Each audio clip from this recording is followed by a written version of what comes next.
ആ നാഗേന്ദ്രൻ കല്യാണം അടുത്ത മാസമാണെന്നൊക്കെ പറഞ്ഞത് വെറുതെ ആയിരുന്നു. ഇപ്പൊ എന്നെ ബലമായി പിടിച്ചോണ്ട് പോയി താലി കെട്ടാൻ പോവാ. വാതിൽ തുറക്കടി. 11 മണിക്കാ മുഹൂർത്തം. അണിഞ്ഞൊരുങ്ങി വേഗം വന്നില്ലെങ്കിൽ ഉടുത്ത തുണിയാലെ എടുത്തോണ്ട് പോകുന്നില്ല ഞാൻ. വാതിൽ തുറക്കാൻ. ലക്ഷ്മി, നീ നേരു ഭയപ്പെടಬೇಡ. ഒടുങ്ങി ഇറങ്ങിക്കോളൂ. അവൻ നിന്റെ കളത്തിൽ താലി കെട്ടില്ല. ധൈര്യമാക്കിരോ. സോറി.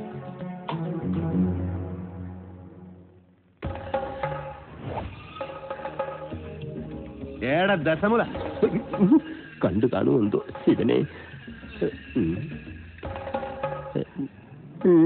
ഇവിടെ ബട വന്നു. നീ അറിഞ്ഞോ? ഇല്ല. ഇന്ന് 11 മണിക്ക് നാഗേന്ദ്രൻ ആ ഡാക്ടർ പെണ്ണിനെ കല്യാണം കെട്ടാൻ പോണു. ഇനി നമ്മൾ എന്ത് ചെയ്യുമല്ലയ്യ? നീ ഒന്നും ചെയ്യണ്ട, നാ ചെയ്തു.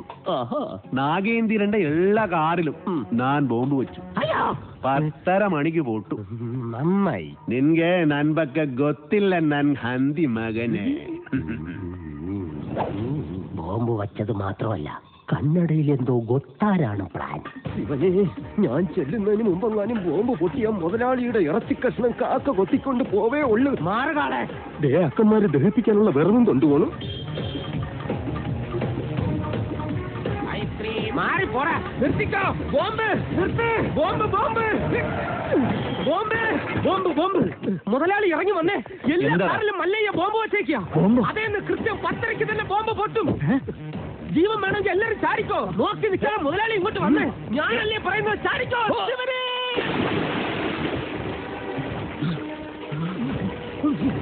തലയിലേക്ക് ചാടല്ലടാ. ഇപ്പൊ പൊട്ടു മുതലാളി. വെയിറ്റ്. ചാടാൻ വേണ്ടി വല്ലയ്യ വരുന്നുണ്ട്.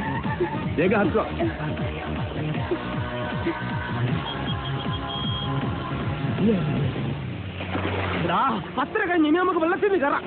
കൊല്ലൂടാ നിന്നെ ഞാൻ. കൊല്ലാൻ വരുന്ന ധൈര്യം ഉണ്ടെങ്കിൽ പിടി. കാട്ടാപ്പിള്ളിയുടെ പെണ്ണിനെയും കൊണ്ട് കർണാടകയിലേക്ക് തന്നെ എനിക്ക് മുങ്ങിയിരിക്കണത്. അല്ല, നാമം എന്താണെന്നും ഉണ്ടായിരിക്കുന്നത്. ഇപ്പോഴും എന്റെ ഞെട്ടല് മാറിയിട്ടില്ല വൈദ്യരെ. വെള്ളത്തിൽ ഞാൻ മുങ്ങിയതിനു ശേഷം അമ്പലക്കുളത്തിൽ ആന ഇറങ്ങിയതുപോലെ കാട്ടാപ്പള്ളി വെള്ളം ഒന്ന് കലക്കി മറിച്ച് നോക്കി.